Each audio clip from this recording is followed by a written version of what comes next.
She threw the hot soup straight into my face. There was no warning, no argument, no raised voice before it. 1 second I was sitting at the table holding my spoon, and the next, the soup was running down my cheek and onto my clothes. I didn't shout. I didn't move. I just sat there, feeling the heat spread across my skin. The room went completely silent. My son froze with his fork halfway to his mouth. My husband kept his eyes on his plate like nothing had happened. My daughter-in-law looked down immediately, pretending she hadn't seen anything, and her mother, the one who threw it, stood there staring at me like she had done something justified. I wiped nothing. I said nothing. I just tried to understand what had pushed her to do this. We were all gathered for a simple family dinner. Nothing dramatic. No tension when we sat down. I was careful the whole evening, trying not to bother anyone. That makes it even harder to explain what happened in that moment. I could feel the burn on my skin, but what stayed with me more was the coldness in the room. Nobody stood up. Nobody asked if I was okay. Nobody told her she had gone too far. I watched each face carefully, hoping someone would break the silence, but they didn't. They all waited for me to react, like the whole thing was my problem, not theirs.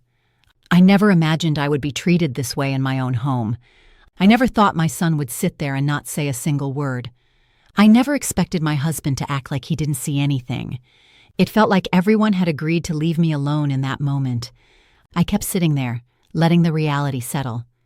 And that was when I understood something very clearly. Some people don't need time or pressure to reveal who they truly are. One moment is enough. I stood there, burned and ignored. The soup was still sliding down my face, and no one moved to bring me a napkin or ask if I needed help. I touched my cheek lightly, and the heat was strong, but the silence around me felt even stronger. Everyone was looking anywhere except at me, like acknowledging what happened would make them responsible. My son kept shifting in his chair, pretending to adjust his shirt, but really, he just didn't want to look at me. My husband stayed still, his jaw tight, staring at the table. My daughter-in-law quietly pushed her plate away, acting like the room hadn't changed at all. And her mother, the woman who threw the soup, sat down calmly, as if she had simply spilled a drink by accident. I took a slow breath and looked at each of them. I wasn't angry yet. I was just trying to understand how I became invisible in a room full of my own family. I had always believed that if something terrible happened, at least one person would stand up for me. But that night, I saw that even the people closest to me could choose silence. I kept waiting for someone to say, "Are you okay?" or "Let me get something to clean that." But no one did, not one word. Just quiet breathing and the sound of cutlery sitting untouched. The burn on my cheek started to cool, but the emptiness inside me grew heavier. I thought about everything I had done for this family, the years of cooking, caring, helping, hosting dinners just like this one. And yet, at the moment I needed them the most, none of them could lift their head. It's a strange feeling when you realize you're standing right in front of people who claim to care about you, but they act like you're not there. That was the moment I understood something painful but true. Sometimes silence isn't peace. Sometimes silence is abandonment. My name is Amina and I'm 63 years old. I'm not a person who looks for trouble. I don't raise my voice, and I don't argue. Most of my life has been spent taking care of my home, my husband, and my only son, Cameron. I've always believed that a peaceful house is built with patience, not shouting. Maybe that's why I stayed quiet for so many years, even when I should have spoken up. I've lived in this house for more than 30 years. Every corner has something I cleaned, repaired, or saved money to build. When my son got married, I welcomed his wife, Sana, with open arms. I treated her like a daughter, not a guest. And when her parents needed a place to stay temporarily, I agreed without hesitation. I didn't think twice. I wanted my son's new family to feel comfortable. That dinner night wasn't a special occasion. It was just a simple meal I had prepared so we could all eat together. I thought it would bring everyone closer. I never imagined it would turn into something that would change the way I looked at all of them. As I stood there wiping my cheek, I thought back on the many times I tried to keep peace in this house. I never wanted arguments between my son and his wife. I always tried to be the soft voice, the one who listens more than she speaks. People often mistake that kind of silence for weakness, but I've learned to choose my moments. I was at that table because I believed family should sit together. I was there because I thought I belonged. And I was quiet because I didn't want to create more problems.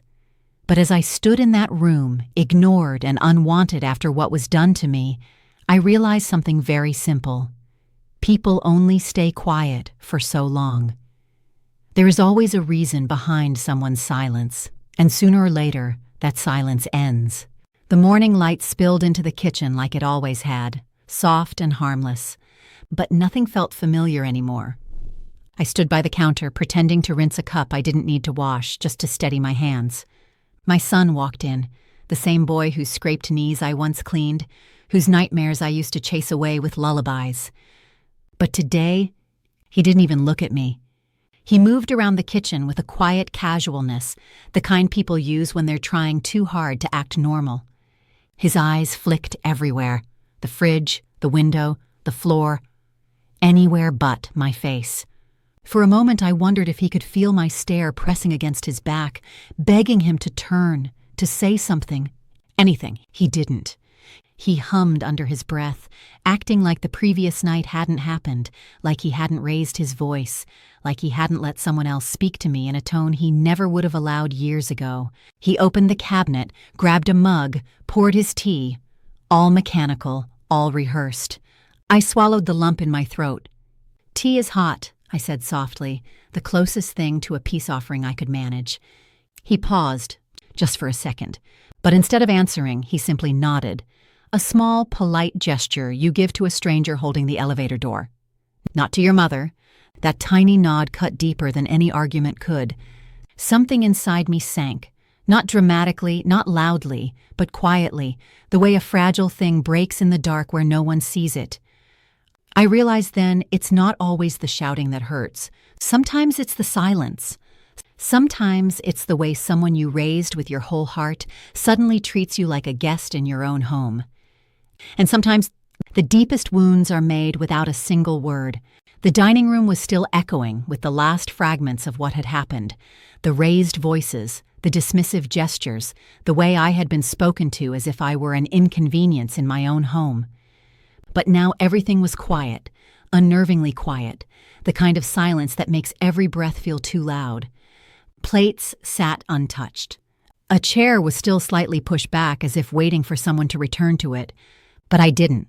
I stood up slowly, not in anger, not in defeat, just in a kind of tired acceptance. My hands rested briefly on the back of the chair, steadying myself. No one looked at me. Not my son. Not the woman who had spoken over me. Not anyone who should have cared. So I did the simplest thing. I walked away. No dramatic exit, no trembling voice, no final sentence to make them understand. Just silence. My footsteps were soft against the floor, but inside me, something heavier was shifting. A quiet decision forming, a line being drawn. I could feel my heartbeat settling, not racing.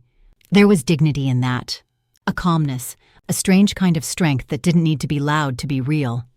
As I reached the doorway, I paused. Not to look back, I didn't need to. But to breathe. For years, I'd believed that fighting back made you strong. I used to think that if you didn't defend yourself, you were letting people win. But in that moment, with the house still humming with the remnants of humiliation, I understood something clearer than any argument. Sometimes walking away is the loudest thing you can do. It wasn't surrender. It wasn't weakness. It was choosing myself, quietly, finally, completely. And without a single word, I stepped out of the room, leaving them in the silence they created. The night air met my skin like a different world, cooler, cleaner, untouched by the bitterness still lingering inside that house. I stepped onto the small front porch, closing the door gently behind me, as if sealing the entire scene away. The silence outside was softer, almost kind. A streetlight buzzed faintly, and somewhere down the road a dog barked once, then stopped, as if even it understood this wasn't the moment for noise. I exhaled slowly, letting the warmth of the soup's sting fade into the colder sting of realization. They hadn't cared, not one of them. I reached into my pocket with steady fingers.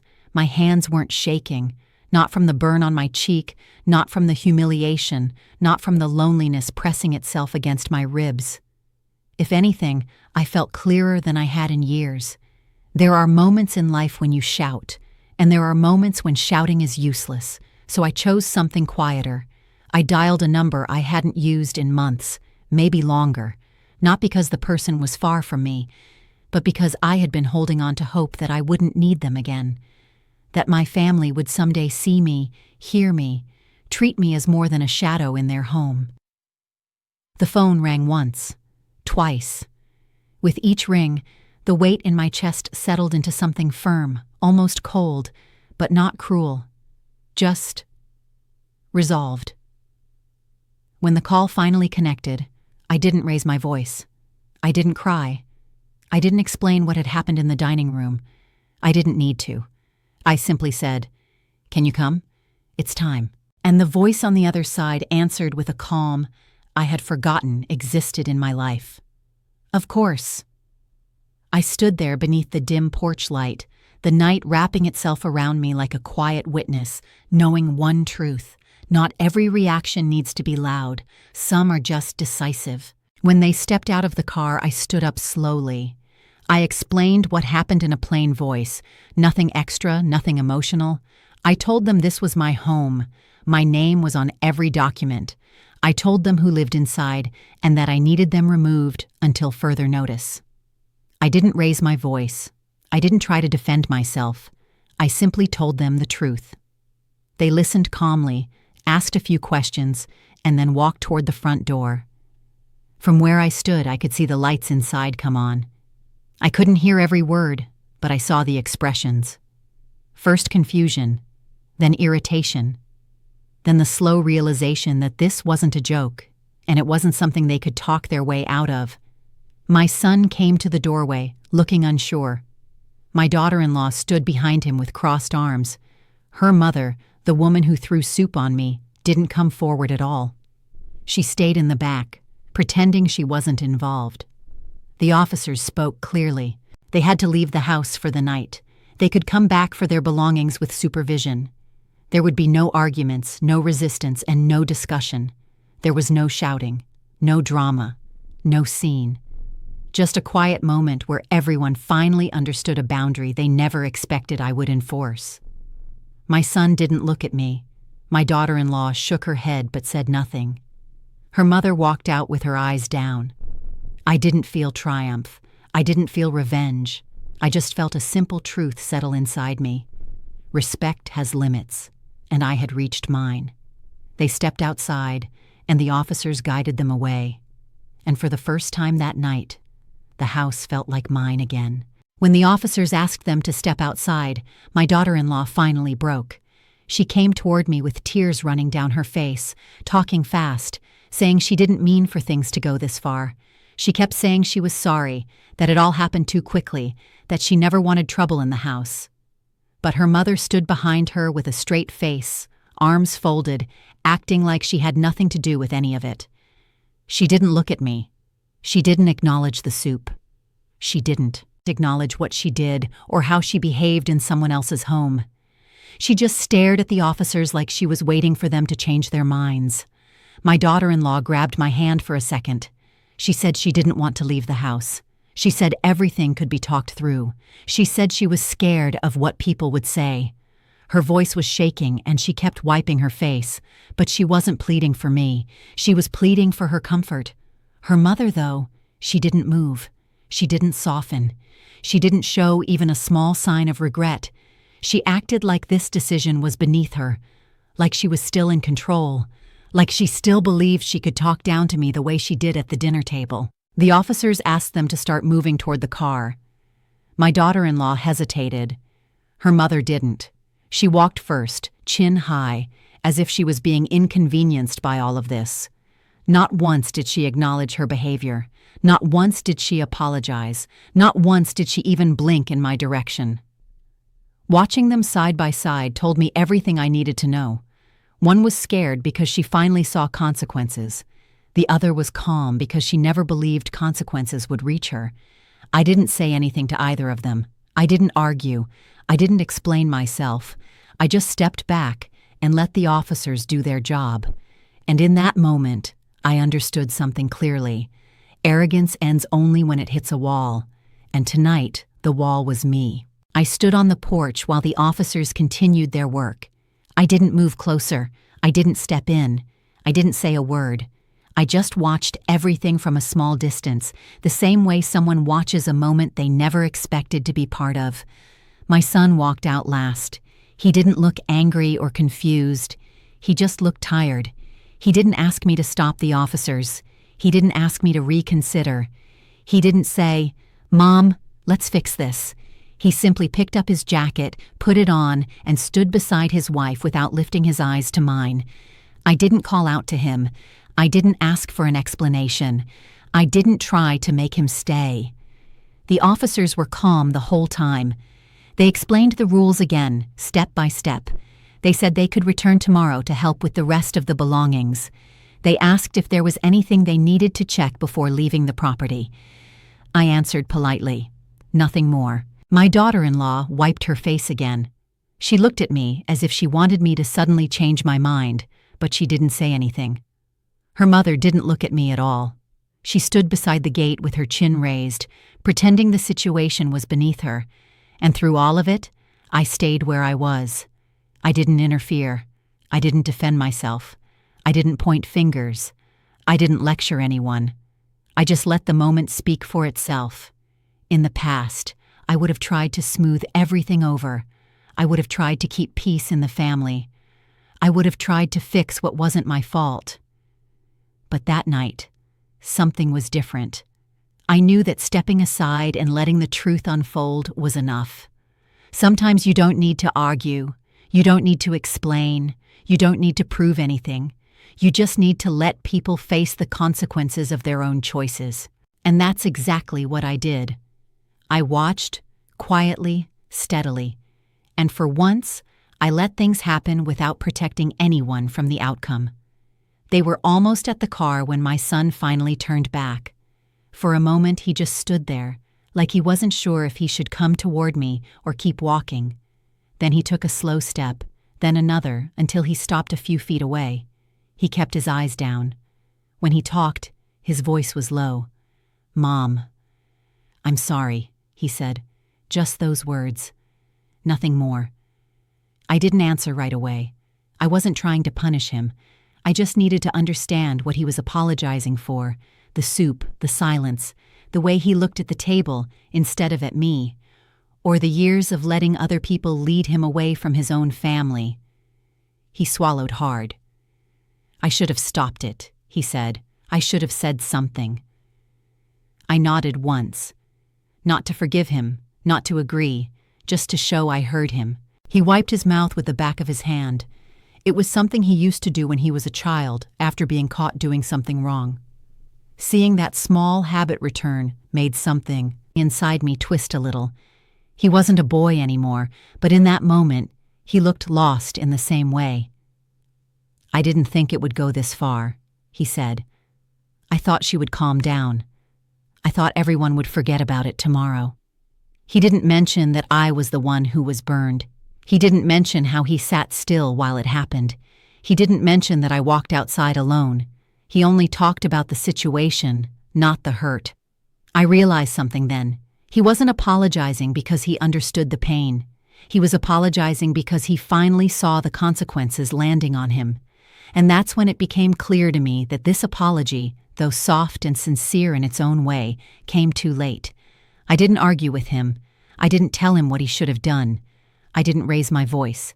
I simply said, "Go with them. We'll talk later." He nodded, wiped his eyes quickly, and walked back to the car.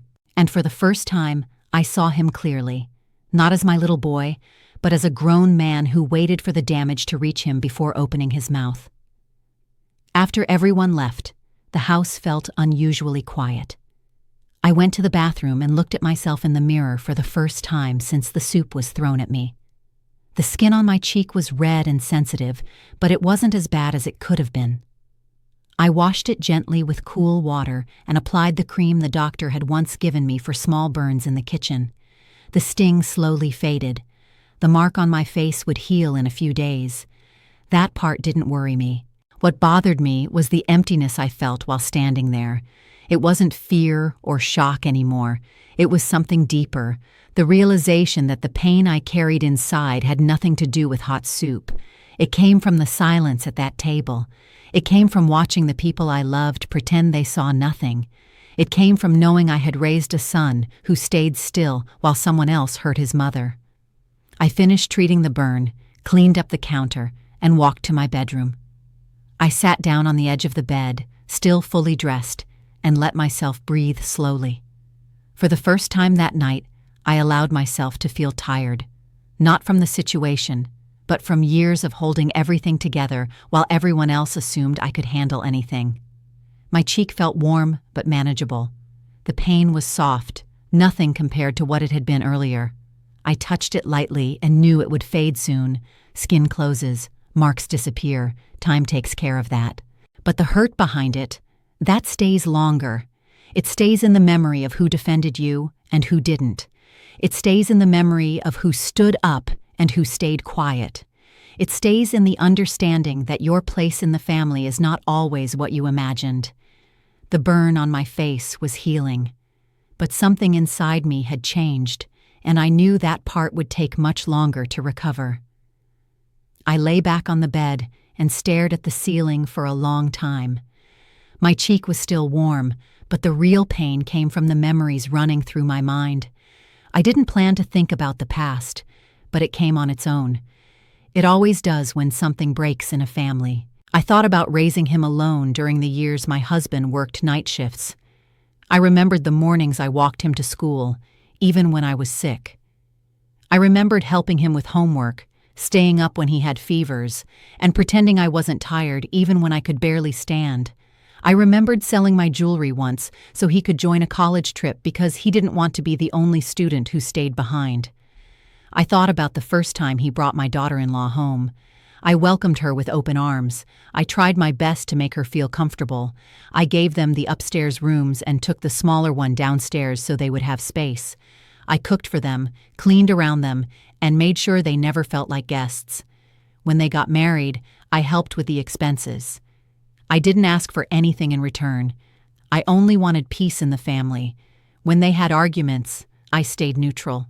When they needed help paying bills, I stepped in quietly so no one would feel embarrassed. And somewhere along the way, I didn't notice how much I was giving without being asked. I just did it because I was a mother and that's what felt natural. But tonight made one thing clear. Love sometimes blinds you. It makes you overlook small disrespect until it grows. It makes you excuse things you shouldn't. It makes you hold on even when the other person stops trying. As I lay there thinking about all of this, I didn't feel angry. I didn't feel regret for helping him. I just felt a simple, painful truth settling inside me. I had spent so many years holding him up that I never realized he stopped standing up for me, and now I had to face what that meant. The next morning, my son called me. His voice was low, like he was unsure if I would even answer. I listened without interrupting. He asked if we could talk in person, and I agreed. I didn't want a long, emotional meeting. I just wanted clarity. He came alone. No wife, no mother-in-law. He looked tired and embarrassed. He sat down across from me at the kitchen table, the same table where everything happened the night before. For a moment, neither of us spoke. "I'm sorry, Mom," he said again. "I don't know what else to say." This time, I looked directly at him. "I accept your apology," I said, "but accepting it doesn't mean I'll forget what happened." He lowered his eyes, nodding slowly. I told him plainly that I wasn't angry anymore, but I needed him to understand something important. Forgiveness is not a reset button. What happened had consequences. The distance it created wouldn't disappear overnight. Respect had been damaged, and rebuilding it would take time and effort from both sides. I told him I wasn't shutting the door on him. I wasn't cutting him off. But I needed boundaries now. Real ones. I needed him to stand up for me the next time something was wrong. I needed him to speak when he should speak. I needed him to stop choosing silence because silence was easier. He listened quietly. No excuses. No defending anyone, just listening. He asked if his wife could come apologize too. I said she could, but there would be no rushing. I needed space. I needed time. He agreed. Before he left, I told him something I had been holding inside since last night. I forgive you, but I won't forget how I felt at that table. And I won't pretend it didn't happen. He didn't argue. He just nodded, stood up slowly, and left the house with a clearer understanding of where things now stood. Forgiveness opens a door, but forgetting erases the lesson. And I wasn't willing to erase anything anymore. When I made that call outside the house, I wasn't thinking about revenge. I wasn't trying to ruin anyone's life. I just wanted peace in my own home. I wanted a line to be drawn where no one could cross it anymore. That call was to the housing officer who handled property rights in our area. I explained the situation calmly. I told them I needed assistance because the people living with me no longer respected the rules of the house.